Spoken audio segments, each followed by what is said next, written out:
ব্রাহ্মণবাড়িয়ার আখাউড়ায় বিএনপির মনোনয়ন বঞ্চিত কবির আহমেদ ভূঁইয়ার সমর্থকরা বিশাল মশাল মিছিল করে বিক্ষোভ করেছে।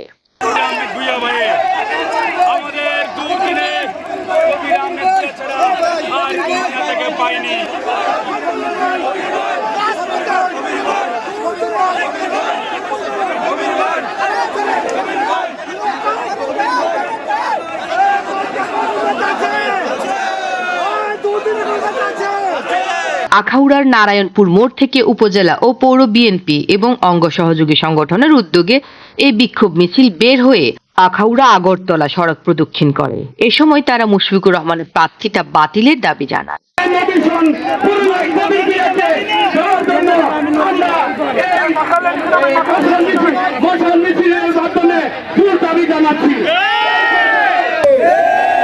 যদি নমিনেশন পূর্ণ বিবেচনা করা না হয়, আরো কঠোর থেকে কঠোর আন্দোলন নিয়ে আমরা এই আখাউড়ার রাজপথে আসব।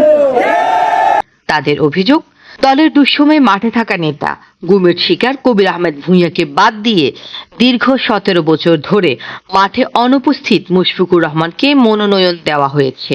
এ সময় বিভিন্ন ইউনিয়ন থেকে বিপুল সংখ্যক নেতাকর্মীরা ও সাধারণ মানুষ মিছিলে অংশ নেয়।